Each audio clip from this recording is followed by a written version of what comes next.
ನಮಸ್ತೆ ವೀಕ್ಷಕರೇ, ಇನ್ಫೋ ಮಾಸ್ಟರ್ಗೆ ಸ್ವಾಗತ. ಉಳುವ ಯೋಗಿಯ ನೋಡಿಲ್ಲಿ ಭಾಗ 53. ಹೀರೆಕಾಯಿಯಿಂದ ಆದಾಯ ಗಳಿಕೆಯ ಹಿಗ್ಗು. ನಂಜನಗೂಡು ತಾಲೂಕು ಚಿನ್ನಂಬಳ್ಳಿ ಚಿಕ್ಕಬುದ್ದಿಯವರ ಸಾಧನೆ. ಎಲ್ಲ ಬೆಳೆ ಸೇರಿ ವಾರ್ಷಿಕ ಆದಾಯ 25ರಿಂದ 30 ಲಕ್ಷ ರೂಪಾಯಿಗಳು. ನಂಜನಗೂಡು ತಾಲೂಕು ಚಿನ್ನಂಬಳ್ಳಿ ರೈತ ಸಿ.ಪಿ. ಚಿಕ್ಕಬುದ್ದಿಯವರು ಹೀರೆಕಾಯಿ ಬೆಳೆದು ವಾರ್ಷಿಕ 3-4 ಲಕ್ಷ ರೂಪಾಯಿ ಆದಾಯ ಗಳಿಸುತ್ತಿದ್ದಾರೆ. ತಾತ ಮುತ್ತಾತಂದಿರ ಕಾಲದಿಂದಲೂ ಕೃಷಿ ಅವರ ಪ್ರಮುಖ ಕಸುಬು. ಅವರಿಗೆ 30 ಎಕರೆ ಜಮೀನಿದೆ. ಸಮಗ್ರ ಹಾಗೂ ಸಾವಯವ ಕೃಷಿ ಪದ್ಧತಿ ಅಳವಡಿಸಿಕೊಂಡಿದ್ದಾರೆ. ತೋಟಗಾರಿಕೆ ಬೆಳೆಗಳಾದ ತೆಂಗು, ಬಾಳೆ, ಸಪೋಟ, ಮಾವು ಬೆಳೆಯುತ್ತಾರೆ. ಕೃಷಿ ಹೊಂಡ ಇದೆ. ತಾತ ಮುತ್ತಾತಂದಿರ ಕಾಲದಲ್ಲಿ ಅಂದರೆ 1953ರಲ್ಲಿ ತೆಗೆದಿರುವ ಬಾವಿಯೂ ಇದೆ. ಕೊಮ್ಮಗೆರೆಯಿಂದ ನೀರು ಹರಿಸಿದ ನಂತರ ಅಂತರ್ಜಲ ಮಟ್ಟವೂ ಚೆನ್ನಾಗಿದೆ. ಹನಿ ನೀರಾವರಿ ಹಾಗೂ ತುಂತುರು ನೀರಾವರಿ ಪದ್ಧತಿ ಅನುಸರಿಸುತ್ತಾರೆ. ಇವರ ಜಮೀನಿನಲ್ಲಿ ತೆಂಗು, ನೇಂದ್ರಬಾಳೆ, ಸಪೋಟ, ಮಾವು, ತೇಗ, ಹೆಬ್ಬೇವು ಮರಗಳಿವೆ. ಕೇಂದ್ರ ತೆಂಗು ಅಭಿವೃದ್ಧಿ ಮಂಡಳಿಯಿಂದ ತೆಂಗಿನ ಸಸಿ ತಂದು ಬೆಳೆಸಿದ್ದಾರೆ. ಎಳನೀರು, ಕಾಯಿ, ಕೊಬ್ಬರಿ ಮಾರಾಟ ಮಾಡುತ್ತಾರೆ. ಇವರು ಮೈಸೂರಿನ ಹುಣಸೂರು ರಸ್ತೆಯಲ್ಲಿರುವ ರಿಲಯನ್ಸ್ಗೂ ತೆಂಗಿನಕಾಯಿ ಪೂರೈಸುತ್ತಾರೆ. ಚಿಕ್ಕಬುದ್ದಿಯವರು ಕಳೆದ 10 ವರ್ಷಗಳಿಂದಲೂ 2 ಎಕರೆಯಲ್ಲಿ ಹೀರೆಕಾಯಿ ಬೆಳೆಯುತ್ತಿದ್ದಾರೆ. ಆ ಮೂಲಕ 3-4 ಲಕ್ಷ ರೂಪಾಯಿ ಆದಾಯ ಗಳಿಸುತ್ತಿದ್ದಾರೆ.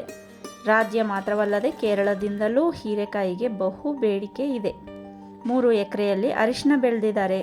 55 ಕ್ವಿಂಟಲ್ ಇಳುವರಿ ಬಂದಿದೆ. 500 ರೇಷ್ಮೆ ಮೊಟ್ಟೆಯನ್ನು ಕೂಡ ಮೇಯಿಸ್ತಾರೆ. ಒಟ್ಟಾರೆ ಎಲ್ಲ ಬೆಳೆಗಳಿಂದ ವಾರ್ಷಿಕ 25ರಿಂದ 30 ಲಕ್ಷ ರೂಪಾಯಿ ಆದಾಯವಿದೆ. ಮಾರುಕಟ್ಟೆಯಲ್ಲಿ ಸರಿಯಾಗಿ ದರ ಸಿಕ್ಕರೆ ಆದಾಯದ ಪ್ರಮಾಣ ಇನ್ನೂ ಹೆಚ್ಚಾಗುವ ಸಾಧ್ಯತೆ ಇದೆ. 90% ಎರೆಹುಳು ಗೊಬ್ಬರ, ಕೊಟ್ಟಿಗೆ ಗೊಬ್ಬರ ಬಳಸ್ತಾರೆ. ಸಕಾಲಕ್ಕೆ ಸುತ್ತೂರು JSS ಕೃಷಿ ವಿಜ್ಞಾನ ಕೇಂದ್ರದಲ್ಲಿ ಮಣ್ಣಿನ ಪರೀಕ್ಷೆ ಮಾಡಿಸ್ತಾರೆ. ಟ್ರ್ಯಾಕ್ಟರ್, ಟಿಲ್ಲರ್ ಮೊದಲಾದ ಕೃಷಿ ಯಂತ್ರೋಪಕರಣಗಳನ್ನು ಕೃಷಿ ತೋಟಗಾರಿಕೆ ಇಲಾಖೆಯ ಸಹಾಯಧನದಿಂದ ಪಡೆದು ಉಪಯೋಗಿಸುತ್ತಿದ್ದಾರೆ. ನಂಜನಗೂಡು ರಸಬಾಳೆಯ ಗಿಡಗಳಿದ್ದು ತೋಟಗಾರಿಕೆ ಇಲಾಖೆಯು 60,000 ರೂಪಾಯಿ ಸಹಾಯಧನ ನೀಡಿದೆ.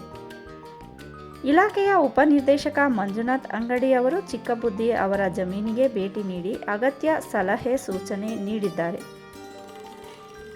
1 ಹಸು ಇದೆ. ಹಾಲು ಮನೆ ಬಳಕೆಗೆ ಬಳಸ್ತಾರೆ. 30 ಕುರಿಗಳನ್ನ ಸಾಕಿದ್ರು, ಈಗ ಸಾಕ್ತಾ ಇಲ್ಲ. ತೋಟಗಾರಿಕೆ ಕ್ಷೇತ್ರದಲ್ಲಿ ಸಾಧನೆಗಾಗಿ ಚಿಕ್ಕಬುದ್ದಿ ಅವರನ್ನು 2023ರ ರೈತ ದಸರಾದಲ್ಲಿ ಸನ್ಮಾನಿಸಲಾಗಿದೆ. ಭೂಮಿಯನ್ನು ನಂಬಿಕೊಂಡು ನಾವು ಕೃಷಿ ಮಾಡಿದ್ರೆ ಯಾವುದೇ ಮೋಸ ಆಗಲ್ಲ. ಸರ್ಕಾರಿ ನೌಕರರು ಆಫೀಸ್ಗೆ ಹೋಗುವಂತೆ ನಾವು ಕೂಡ ಸರಿಯಾದ ಸಮಯದಲ್ಲಿ ಕೆಲಸ ಮಾಡಿದರೆ ಯಾವುದೇ ತೊಂದರೆ ಆಗಲ್ಲ. ಇದು ಚಿಕ್ಕಬುದ್ದಿಯವರ ಮಾತು. ಚಿಕ್ಕಬುದ್ದಿ ಅವರ ಪುತ್ರ ಡಾಕ್ಟರ್ ಪ್ರಶಾಂತ್ ಶಿವಮೊಗ್ಗ ಕೃಷಿ ಮತ್ತು ತೋಟಗಾರಿಕೆ ವಿಶ್ವವಿದ್ಯಾಲಯದಲ್ಲಿ ಪ್ರಾಧ್ಯಾಪಕರಾಗಿದ್ದಾರೆ.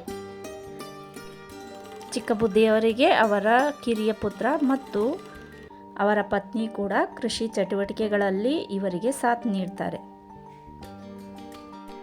ಹೆಚ್ಚಿನ ಮಾಹಿತಿ ಬೇಕಾದಲ್ಲಿ ಇವರನ್ನು ಸಂಪರ್ಕಿಸಬೇಕಾಗಿರುವಂಥ ವಿಳಾಸ CP. ಚಿಕ್ಕಬುದ್ದಿ bin Puttaswamy C, Chinnamballi, ದೊಡ್ಡ ಕವಲಂದೆ ಹೋಬಳಿ, ನಂಜನಗೂಡು ತಾಲೂಕು, ಮೈಸೂರು ಜಿಲ್ಲೆ.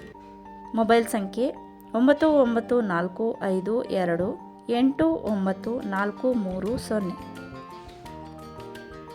ಮತ್ತೊಂದು ಉಪಯುಕ್ತ ಮಾಹಿತಿಯುಕ್ತ ವಿಡಿಯೋದೊಂದಿಗೆ ಮತ್ತೆ ಭೇಟಿಯಾಗೋಣ ಸ್ನೇಹಿತರೆ.